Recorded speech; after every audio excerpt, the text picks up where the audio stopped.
L'infiltration à la parcelle, c'est pas la mer à boire. À la fin du 19e siècle, on imaginait des villes reposant sur tout un réseau de tuyaux. Mais le tout tuyau, c'est fini. Aujourd'hui, c'est l'infiltration naturelle de l'eau de pluie dans le sol qui est plébiscitée en France. Mais pourquoi? Parce qu'elle permet au sol de remplir son rôle naturel d'épuration, et nos sols sableux y sont très propices. Cela permet d'avoir une empreinte la plus faible possible sur les eaux de pluie. Infiltrer l'eau de pluie au plus près de là où elle tombe, ce n'est pas la mer à boire.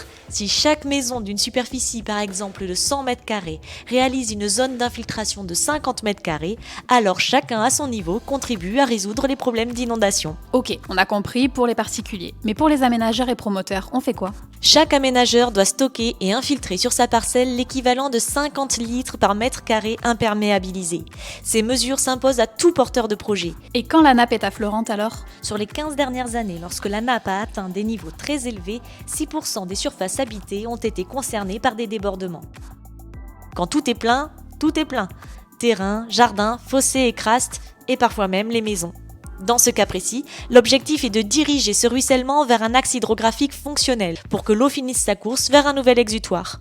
Les maisons les plus impactées sont souvent celles construites avant les années 80. Pourquoi ? Car depuis 1982, une surélévation est imposée avec l'infiltration à la parcelle. Et l'imperméabilisation des sols, tu l'oublies?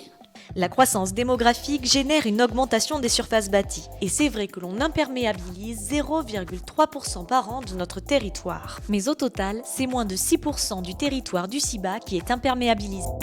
Le CIBA travaille au quotidien pour fluidifier la circulation de l'eau. Cela passe par un recalibrage et une réfection des canalisations. Car oui, la fin du tout tuyau ne veut pas dire zéro tuyau. Cela passe aussi par une cellule de télésurveillance du CIBA sur son réseau 24 heures sur 24.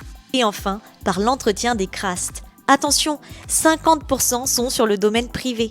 Le CIBA remercie les particuliers qui s'engagent à ses côtés pour maintenir un bon entretien des crastes et fossés traversant leur propriété, car aucune canalisation ne pourra remplacer ce réseau naturel de drainage.